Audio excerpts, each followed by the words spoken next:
Hi friends, ഇത് ഒരു നാടൻ അയിലക്കറി മുളകരച്ച് വയ്ക്കുന്നത് എങ്ങനെയാണെന്നുള്ളതാണ്.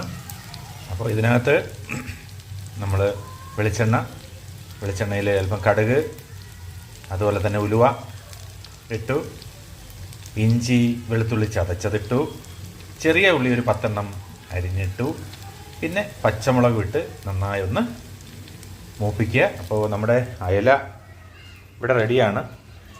2 അയല ആണ് ഇതിലേക്ക് എടുത്തിട്ടുള്ളത്.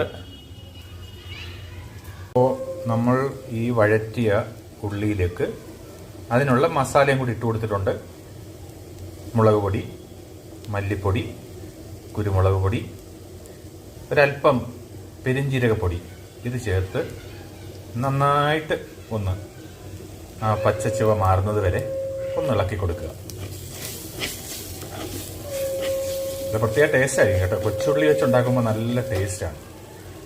അപ്പോൾ ആവശ്യത്തിന് വെള്ളം ഒഴിച്ച്, നല്ല ചൂടുവെള്ളമാണ് ചേർക്കുന്നത് കേട്ടോ. അധികം വെള്ളമാക്കണ്ട.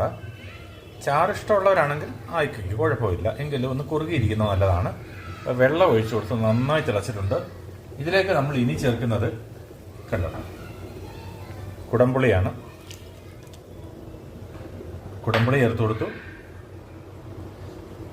പിന്നെ നമുക്ക് ആവശ്യത്തിനുള്ള ഉപ്പ് ചേർത്ത് കൊടുക്കാം. ഉപ്പ് നിങ്ങളുടെ ഇഷ്ടമാണ്. ചോറിൻ്റെ കൂടെ കഴിക്കുമ്പം ഉപ്പ് ഒരല്പം കൂടിയിരിക്കുന്നത് നല്ലതാണ്. ഉപ്പ് ചേർത്ത് കൊടുത്തു. അതുപോലെ തന്നെ കറിവേപ്പില,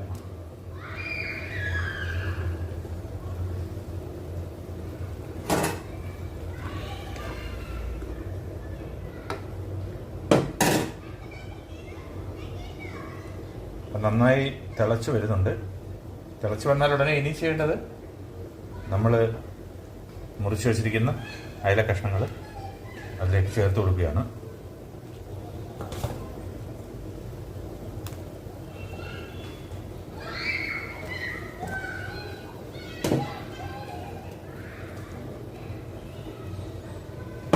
ഇത് നമുക്കിത് അടച്ചു വെച്ച് ഒരു 5 മിനിറ്റ് വേവിക്കാം. അപ്പോൾ നമ്മുടെ മീൻകറി ഓക്കെയാണ്.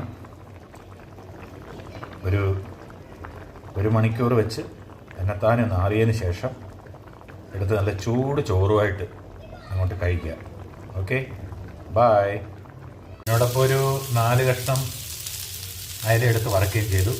തേങ്ങാക്കൊത്ത്, കറിവേപ്പില, പിന്നെ സവോള ഇതൊക്കെ ചേർത്ത്, ഇഞ്ചി വെളുത്തുള്ളി ഇതെല്ലാം ചേർത്തിട്ട് മസാലയെല്ലാം കൂടെ ചേർത്ത് വരട്ടി വെച്ച